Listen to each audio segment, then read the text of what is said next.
Assalamualaikum warahmatullahi wabarakatuh. Apa kabar kalian semua? Semoga dalam keadaan sehat selalu. Perkenalkan, nama saya Ahmad Maulana dari lokal KPI 19B2. Kali ini saya akan memaparkan sebuah video tentang mind mapping psikologi komunikasi yang ditugaskan oleh Ibu Rizkyatul Hasanah, SOS, MSOS, yang dimana tugas ini merupakan tugas middle test. Pertama, kita masuk ke pengertian psikologi komunikasi. Pengertian psikologi komunikasi mencermati definisi-definisi yang telah dikemukakan. Dapat disimpulkan bahwa komunikasi, bagaimanapun bentuk kontekstualnya, adalah peristiwa psikologis dalam diri masing-masing peserta komunikasi. Dalam kata lain, psikologi mencoba menganalisa seluruh komponen yang terlibat dalam proses komunikasi. Pada diri komunikan, psikologi menganalisa karakteristik manusia komunikan, serta faktor-faktor internal maupun eksternal yang mempengaruhi perilaku komunikasinya.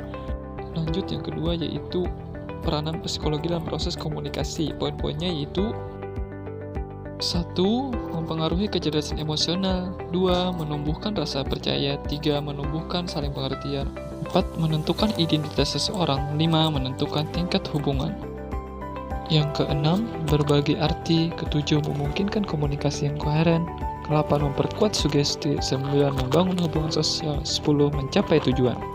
Yang ke-11 yaitu menimbulkan kesenangan. 12. Mempengaruhi sikap. 13. Memudahkan menerima informasi. 14. Membentuk kepribadian seseorang. 15. Mengurangi kegagalan berkomunikasi. 16. Membantu memecahkan masalah. Lanjut, kita ke karakteristik manusia komunikan. Yang pertama, manusia dalam psikoanalisis. Dari seluruh aliran psikologi, psikoanalisis secara tegas memerhatikan struktur jiwa manusia. Sigmund Freud adalah pendiri psikoanalisis. Orang yang pertama berusaha merumuskan psikologi manusia. Ia memfokuskan perhatiannya kepada totalitas kepribadian manusia, kepada bagian-bagiannya yang terpisah. Menurut Sigmund Freud, perilaku manusia merupakan hasil interaksi 3 subsistem di dalam kepribadian manusia, yaitu id, ego, dan superego. Yang kedua yaitu manusia dalam psikologi behaviorism.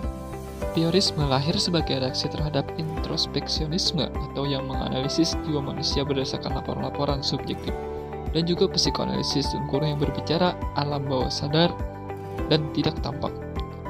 Behaviorisme menganalisis hanya perilaku yang tampak saja, yang dapat diukur, yang dapat dilukiskan, dan yang dapat diramalkan. Selanjutnya yaitu manusia dalam psikologi kognitif. Dalam psikologi kognitif, manusia dipandang sebagai makhluk yang selalu berusaha memahami lingkungannya dan makhluk yang selalu berpikir atau Homo sapiens. Freud menulis pengaruh seseorang pada yang lain kebanyakan ditimbulkan oleh pikiran. Kita mengomunikasikan pikiran. Bagaimana hal ini terjadi? Kita timbulkan perubahan di dunia luar yang sama. Perubahan-perubahan ini setelah dipersepsi orang lain akan mendorong kita untuk memahami suatu pikiran dan menerimanya sebagai hal yang benar. Lanjut ke manusia dalam psikologi humanistik.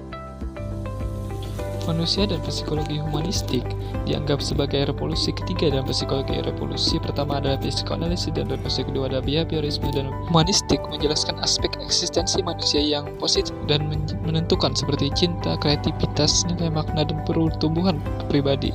Lanjut, yang keempat yaitu sistem komunikasi intrapersonal, sensasi, dan persepsi. Yang pertama, pengertian komunikasi intrapersonal. Komunikasi intrapersonal dalam studi komunikasi merupakan sebuah proses pertukaran dan transformasi pesan yang sangat unik karena dilakukan dari, untuk, dan oleh diri sendiri. Selanjutnya yaitu pengertian sensasi. Sensasi merupakan tahap paling awal dalam penerimaan informasi. Sensasi berasal dari kata sense atau alat penginderaan yang menghubungkan organisme dengan lingkungannya. Jadi sensasi adalah proses menangkap stimuli melalui alat indera. Selanjutnya yaitu pengertian persepsi. Persepsi adalah memberikan makna pada stimuli indrawi, dalam kurung sensori stimuli. Cara menginterpretasi atau mengerti pesan yang telah diproses sistem indrawi kita, proses memberi makna pada sensasi. Selanjutnya itu skema contoh proses persepsi. Skema proses persepsi. Contoh, Anda melihat objek berwarna biru, indera mata menangkap objek tersebut lalu mengirim sinyal ke otak. Otak akan mengolahnya dengan mencari pengalaman sebelumnya. Karena Anda sudah pernah mengenal warna biru, maka Anda segera memahami bahwa objek yang Anda lihat berwarna biru. Lanjut, yang kelima, peran motivasi dalam komunikasi. Pengertian motivasi. Siagian 2002 mengemukakan definisi motivasi sebagai daya dorong bagi seseorang untuk memberikan kontribusi yang sebesar mungkin demi keberhasilan organisasi mencapai tujuannya, dengan pengertian bahwa tercapainya tujuan organisasi berarti tercapai pula tujuan pribadi para anggota organisasi yang bersangkutan.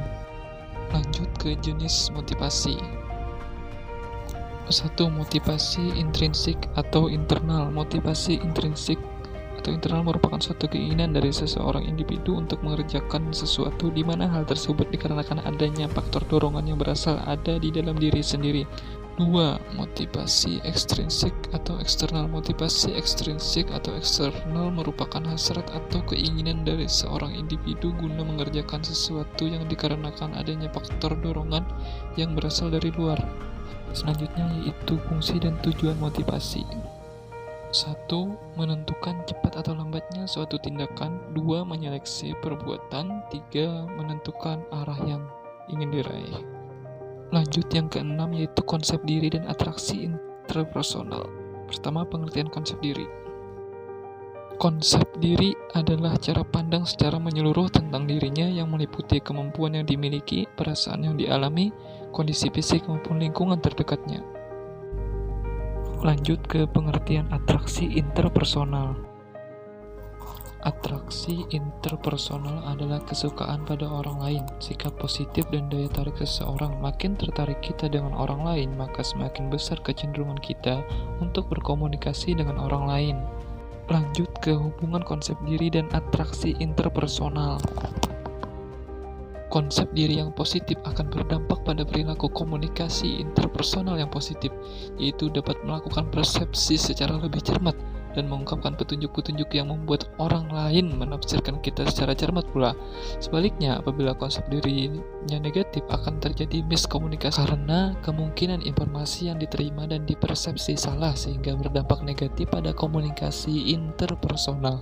Selanjutnya yaitu nomor 7, peranan memori dalam dan belajar dalam komunikasi. Yang pertama itu jenis-jenis memori.